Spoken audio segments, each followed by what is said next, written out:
Welcome to the deep dive. We really pride ourselves on getting past the noise and straight to the mechanics of what actually happened. Hmm. And today we are opening up a huge stack of material detailing one of the most volatile, expensive, and polarizing corporate sagas in recent American history. We are. We're talking about the ongoing fallout from Target's aggressive embrace of diversity, equity, and inclusion mandates. Specifically, yeah, those controversial pride campaigns that started back in 2023 and the corporate retreat that's been continuing right into 2025. This deep dive is so necessary because this story is, it's fundamentally a case study in corporate risk management gone completely sideways. Right. Target, a retailer that is defined by its goal of mass appeal, found itself cornered, not by a supply chain failure or some tech disruption, but by the culture war. And the financial numbers, you can't ignore them. No, That's where we have to start, the sheer scale of the damage. We aren't talking about a few $1 million in lost sales. not at all. We're talking about tens of billions with a B in market capitalization just wiped out almost immediately. And that continued erosion of profitability that forced a fundamental change in executive strategy well into this year. So our mission today is to really analyze this chain reaction from every angle the source material gives us. We want to understand the impact of these events on all the key stakeholders. Right, the whole ecosystem. Exactly. The company's massive balance sheet, the shareholders who ended up filing suit, the dedicated employees whose morale just collapsed. And the customers, of course. Yeah. That politically fractured customer base. And maybe most tellingly, the powerful activist groups on both sides that either claimed victory or betrayal. It's such a classic American story, isn't it? A company tries to be everything to everyone, With a friendly bullseye brand, yeah, focused on delighting all families. and in the end, it satisfies almost no one. We need to dissect how that attempt at broad inclusivity created this unprecedented business challenge that led directly to major legal action, and then eventually a massive, painful corporate pivot back toward just basic retail fundamentals. Let's get into it. To really grasp why the 2023 campaign triggered such a cataclysmic response, you have to appreciate the depth of Target's prior commitments. This wasn't something new for them. No, not at all. This wasn't a sudden corporate fad. Target's move into social activism was, the combination of nearly a decade of institutionalizing environmental, social, and governance, ESG, and DEI mandates. And the sources show these weren't just like vague mission statements on a wall somewhere. Not at all. These were deep, quantifiable financial commitments. They dedicated resources that fundamentally altered their whole business structure. Precisely. We see these huge financial commitments. For example, Target pledged to spend over $2 billion with Black-owned businesses. $2 billion. And separately, they committed $100 million to support Black-led nonprofits and scholarships. These specific, tangible goals were core to their brand identity. They were regularly reported to investors as essential components of their success. And these efforts, they were all housed under this program called Belonging at the Bullseye. That program essentially defined their whole approach, right? It did. Yeah. Belonging at the Bullseye had three main pillars. First, aggressive, diverse hiring goals. And they were successful. They achieved over 40% diverse store directors. Okay, so that's one. What were the others? Second was boosting representation in their product offerings and their marketing. And third, strengthening community relationships, often through partnerships with very specific nonprofits. And the leadership, CEO Brian Cornell, he kept saying these weren't just social good projects. Right. He continually asserted that these were good business decisions Yeah. that had directly fueled much of Target's growth. So if they were so successful, why did it blow up so spectacularly in 2023? I think we have to look at the past, because the sources make it so clear that management should have known the exact risks they were inviting. We have to go back to 2016. 2016 is the essential precedent. In that year, Target inserted itself directly into the national culture war when it publicly issued this antagonistic response to North Carolina's transgender bathroom law. And their policy was what exactly? Their policy welcomed transgender team members and guests to use the restroom or fitting room that corresponded with their gender identity, and that instantly turned the retailer into the, quote, central battleground of a vitriolic national debate. Central battleground. That's a strong phrase. Yeah. And the financial consequence was immediate. How long did the fallout from that 2016 decision actually last? The reaction was just devastating. It proved that consumer sentiment is a real financial factor. Sales fell in every single quarter following that announcement. Every quarter. Every quarter. And the boycotts, most notably led by the American Family Association, or AFA. They were so effective that Target was forced to spend a staggering $20 million just to retrofit its stores with private, single-occupancy bathrooms. $20 million to undo a policy mistake. So that money was specifically used to create like a third, less controversial option. Exactly. It was a clear corporate mea culpa in response to consumer pressure. And beyond that, they had to embark on this multi-billion-dollar revamp of stores nationwide because the customer exodus from that boycott had caused so many locations to just lag in performance. Wow. And the fact that the AFA maintained its focused boycott over this specific policy for 9 years, it just underscores the persistence of the opposition and the known enduring risk. So by 2023, management was making a calculated decision, knowing that history, knowing the costs, just double down. How was the 2023 Pride campaign different? The sources, especially in the context of the shareholder litigation, describe the 2023 campaign as the most ambitious and extreme in Target's history. More extreme how? The key differentiator was its explicit expansion of controversial products and messaging that opponents argued were targeting families and children. It moved beyond general corporate support into what they saw as aggressive activism. Okay, let's get specific because the items themselves are key to the legal filings that followed. What exactly were they selling that opponents cited as crossing a line? The complaints highlight a few specific product categories.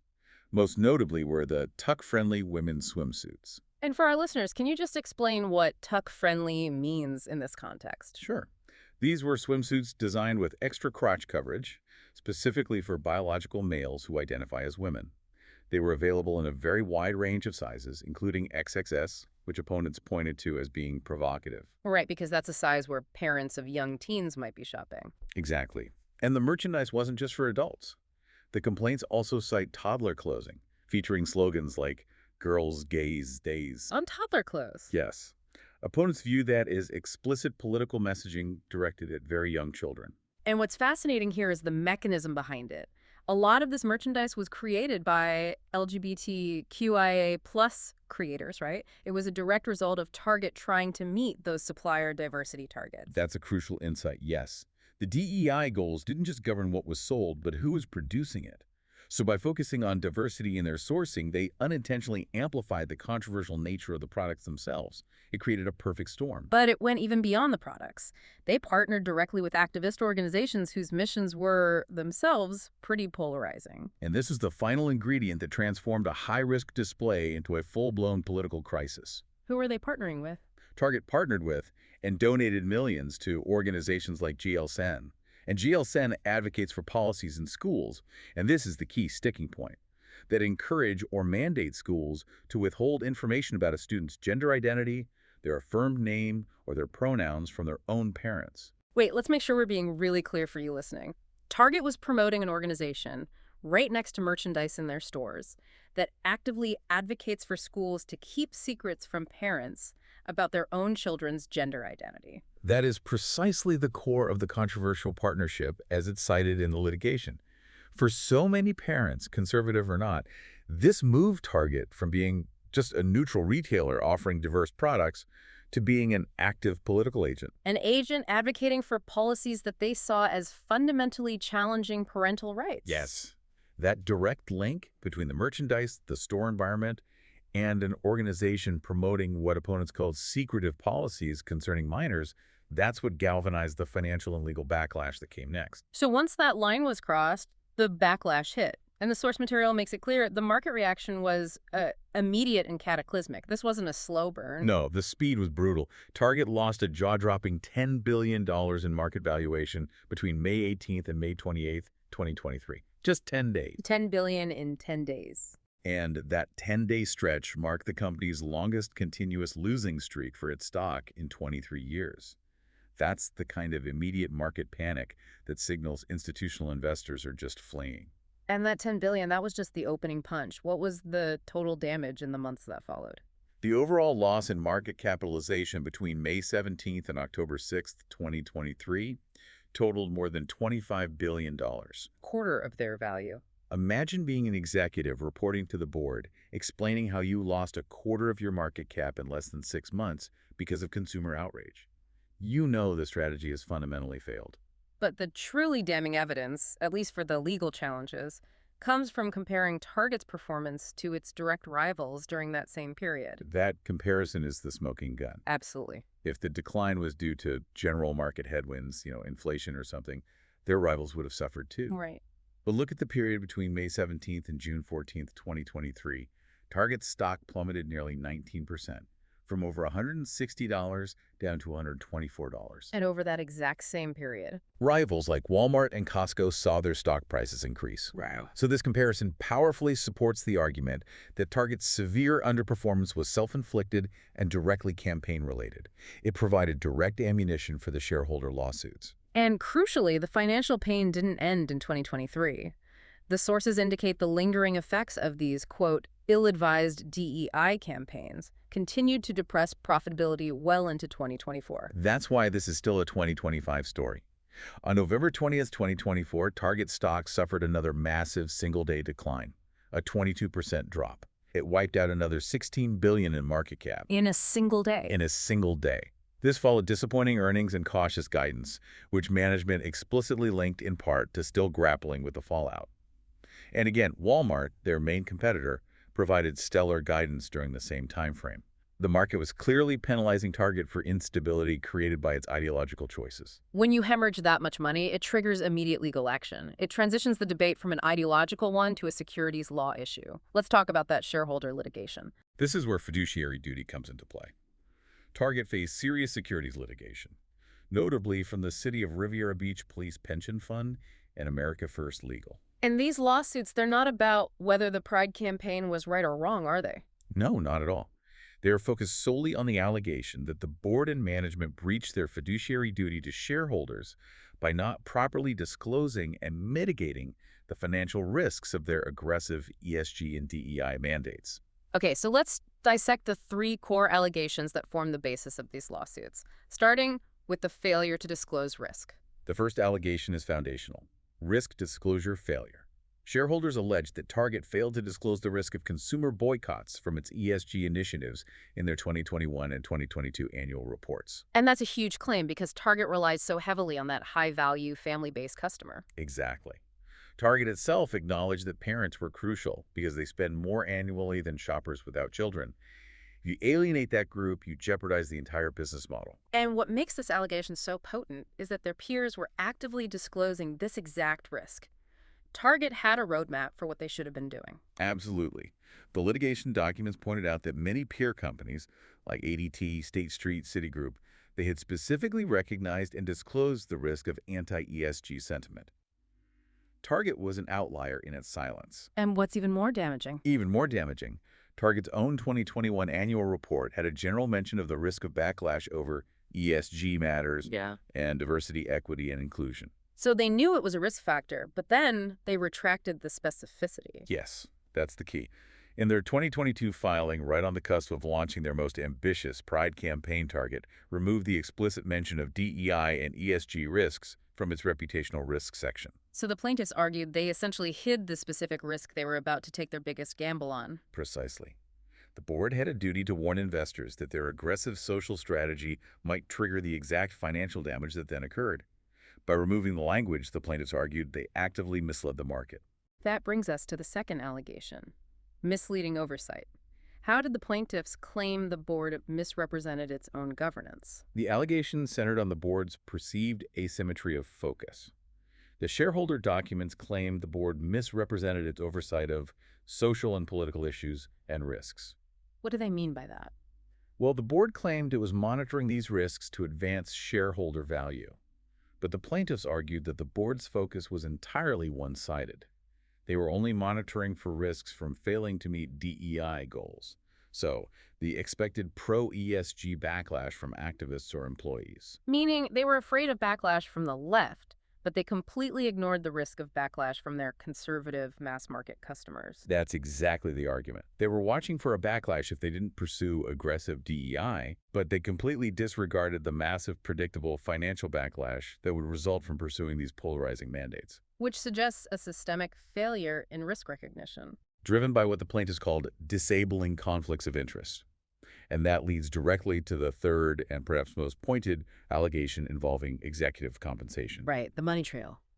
This is a classic conflict of interest claim tied to the fiduciary duty of management.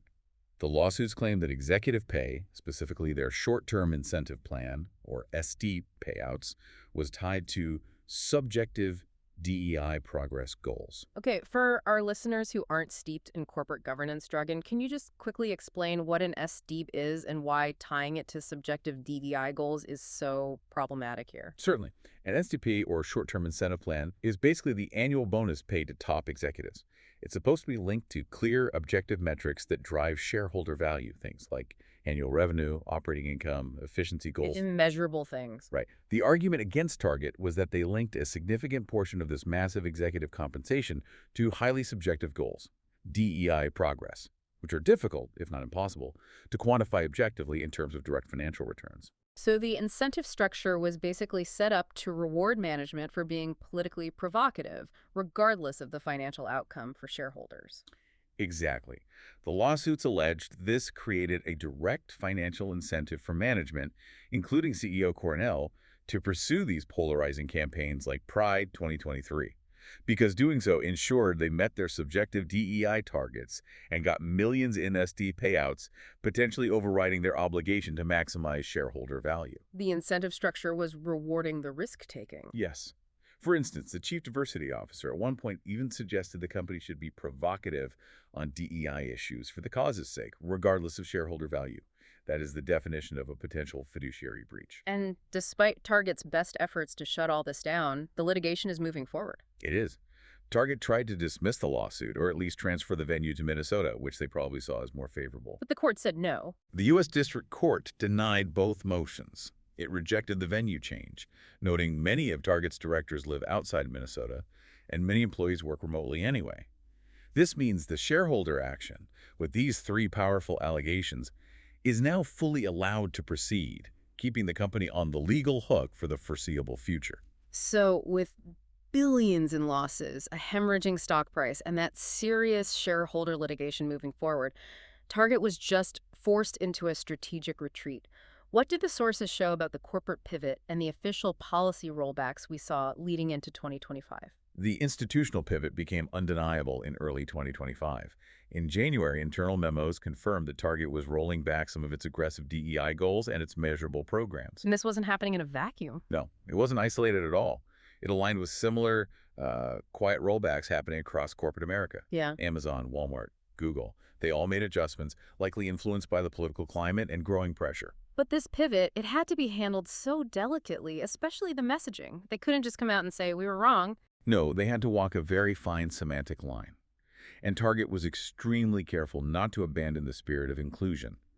They maintained that inclusion remained core, stating their focus was on creating a sense of belonging for our team, guests, and communities. But the notable absence of specific charged language is the pivot itself. That's it, exactly. They focused on inclusion and belonging, but they started avoiding the specific terms diversity and equity. And the shift in management priorities makes this pivot even clearer.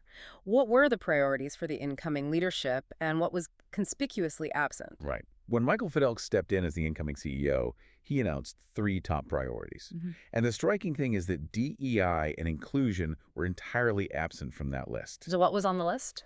His focus was entirely on core retail fundamentals. First, reestablishing merchandising authority, getting the hot products customers actually want, like trading cards and exclusive lines. Right. Second, elevating the in-store experience consistently. And third, leveraging technology for speed and efficiency to improve the guest experience, particularly with drive-up and fulfillment. That list signals a complete return to the basics. Sell good stuff, make shopping easy, run a tight ship. And the current CEO, Brian Cornell, he mirrored this shift even when he was trying to defend past decisions. He did. In July of 2025, Cornell published a piece trying to reassure stakeholders. And while he insisted the company's commitment to opportunity for all and inclusion is unwavering, he strategically avoided using the terms diversity and equity that had been so foundational just 18 months prior. It's a careful dance. A very careful dance. He defensively positioned past diverse efforts, like their successful diverse store leadership, as merely good business decisions that fueled much of our growth. He reframed them as proven commercial necessities rather than ideological mandates. So they're completing their major financial commitments, that $2 billion investment in Black-owned businesses, the $100 million in Black-led organizations, but they're strategically not initiating new, aggressive, quantifiable goals. That's the pattern. Fulfill existing commitments to mitigate backlash from pro-DEI stakeholders, but change the corporate apparatus to prevent future ideological crusades. Let's discuss the concrete operational change that really exemplifies this, the rebranding of the supply chain team. This is such a telling detail. It really reveals the company's shift away from measurable quotas. The internal supplier diversity team was formally rebranded as supplier engagement. Okay, so help our listener understand the significance of that shift. What's the real difference between a diversity metric and an engagement process in procurement? The difference is massive, especially when you're talking about corporate compliance and risk. Supplier diversity almost always implies a quantifiable metric, often a percentage target, a quota. A number you have to hit. Exactly. It's aimed at ensuring a certain amount of spending goes to minority or women-owned businesses. It's aggressive, it's measurable, it's often driven by mandates. And supplier engagement. That's vague. It's generalized. It just suggests an integrated, inclusive process that involves a broad range of suppliers. It's a retreat from the explicit, quantifiable goals that could expose the company to legal challenges. So they're stepping back from the goalposts. Way back. They're moving toward a generalized, less aggressive model that simply promotes good relationships across the whole supply base. And this entire corporate pivot prioritized a return to core retail fundamentals. What were those 4 key factors they emphasized to regain customer trust? Beyond the leadership change, the operational focus sharpened intensely on the basics. Management stressed 4 key things: affordability, which is critical with inflation, leveraging their store proximity, ensuring a seamless guest experience, and maybe most importantly, just being reliably in stock. I mean, it doesn't matter what your policies are if the customer can't find toilet paper. Exactly. And the sources provide excellent examples of successful strategies they leaned into during this period, strategies that prove sales are driven by convenience and mass appeal, not social causes. They had some big wins, Ruth. Oh, huge. Securing an exclusive Taylor Swift vinyl record was a massive win. The Swifties bought them in droves, driving immediate traffic. And the Stanley tumblers. Right. They leveraged that hot trend by partnering with Chip and Joanna Gaines to introduce exclusive new colors under their Hearth & Hand brand. These are purely consumer-driven, non-political strategies. And they also invested heavily in service improvements that solved friction points for the customer. Absolutely. They expanded highly successful services, most notably rolling out drive-up returns, which is a huge convenience for busy parents, and adding Starbucks beverage delivery to drive-up orders. And customers loved it. They got incredibly high Net Promoter scores. These were investments purely aimed at convenience and mass appeal. It proved that fixing operational issues quickly provided a financial upside that far exceeded the perceived benefit of the polarizing DEI campaigns. Even their most mundane operational data tells a story of recovery through just efficiency. Yes. The focus on retail fundamentals resulted in measurable improvements.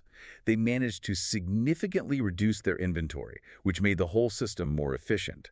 And crucially, even with 17% lower inventory on the balance sheet, their overall in-stock levels actually saw significant improvement, more than 2 percentage points better year over year.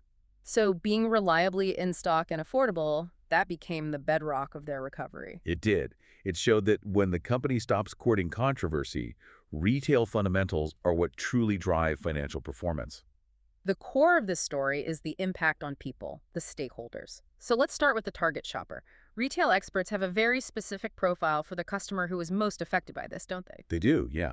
Retail experts characterize the typical target customer as a little bit more aspirational, a little bit better educated, and a little bit more suburban. This demographic is often perceived as socially liberal but fiscally conservative, generally aligned with the values of inclusion, but intensely focused on value and convenience. Which suggests the DEI issue meant a lot more to her than it did the Walmart shoppers. Right, whose demographics are slightly different.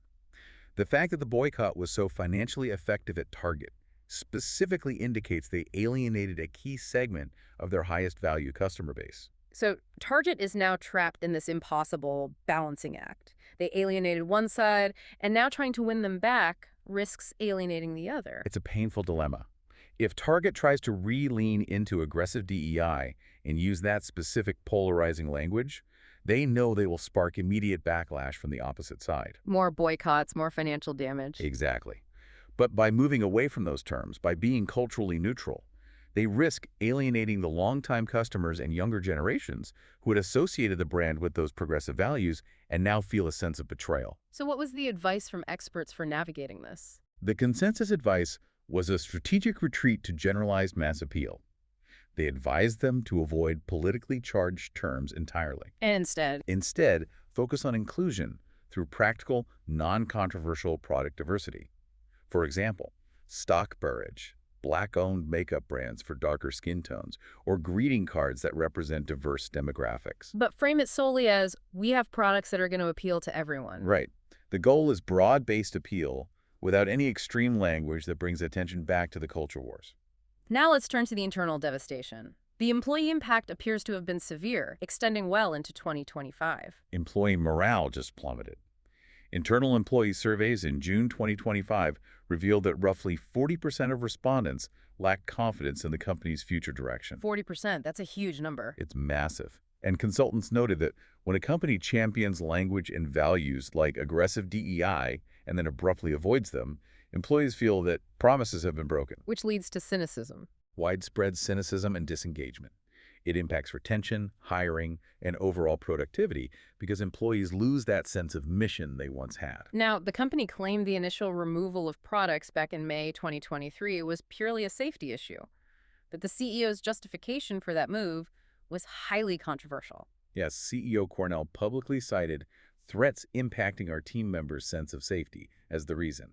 However, his attempt to convey the gravity of the situation really backfired. This was the interview where he made that comparison to the George Floyd riots. It was. In a November 2023 interview, he made the highly questionable claim that the atmosphere felt more frightening than the riots of 2020.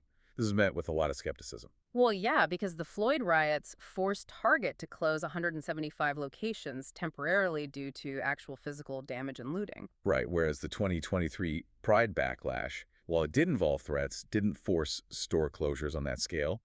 Critics suggested he was using the safety concern as a shield for a purely financial decision. Regardless of the justification, though, the nature of the threats really underscores the unprecedented polarization here. Target was truly caught between two opposing, violent extremes. That is the most shocking and clarifying detail in the source material. While the initial withdrawal was based on threats from anti-DEI protesters, Target stores were also subjected to violent threats, including bomb threats from pro-LGBTQ plus extremists. So they were being threatened from the right for having the products. And threatened from the left for removing them. It's a perfect double bind. Absolutely.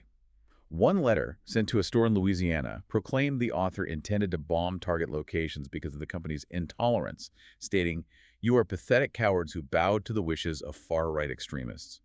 It illustrates the impossible environment executives are in when they take an aggressive political stance. And this dual backlash also hit the internal employee groups, like the Pride Plus Business Council, who championed the original campaign. You can imagine, the employees who had staked their internal advocacy on Target's commitment felt a profound sense of disappointment and betrayal. They were reportedly dismayed by the expanded removal order. For those employees, the corporate pivot must have felt like a pragmatic sellout. It did. A sellout under pressure. Finally, let's analyze the outcomes for the activist groups.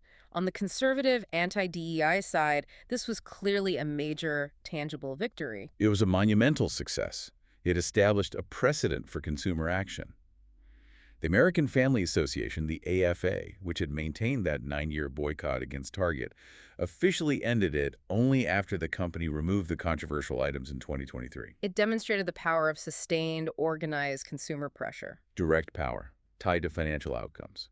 And their messaging afterward wasn't just celebratory, it was a clear directive to all of corporate America. What was the message?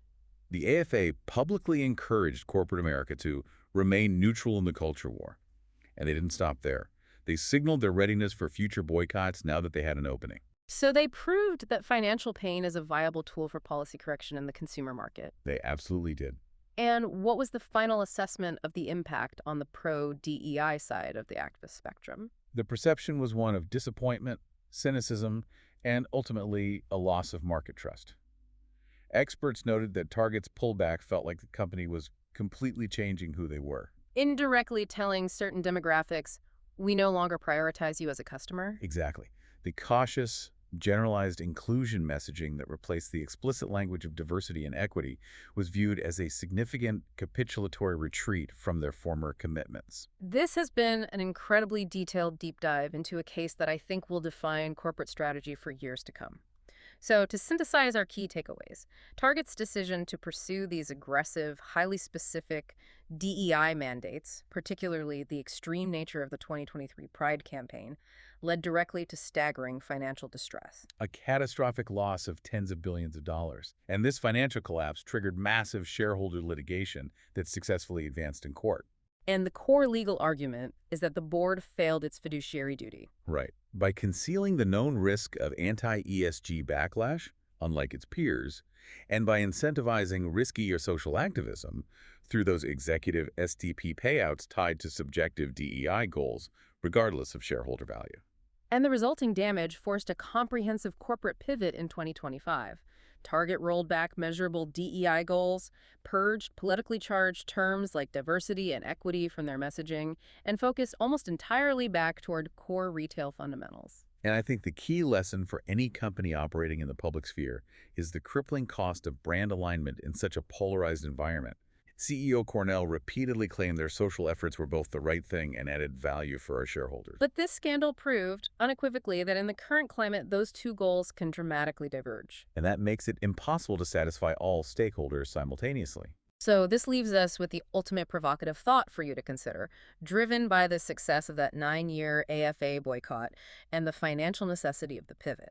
Can a publicly traded company, committed to mass appeal and maximizing shareholder value, fulfill a broad, aspirational mission to delight all families while simultaneously pursuing policies and products that a massive, financially significant segment of that same customer base finds intensely offensive? Or must companies, in an effort to protect shareholder value and maintain that necessary mass appeal that fuels growth, strive for, if not strict neutrality, at least a politically cautious approach that centers the customer shopping experience over ideological advocacy? The enduring legal battles, the internal cynicism among employees, and the ongoing need for management to justify its retreat all suggest that Target's difficult balancing act is very far from concluded.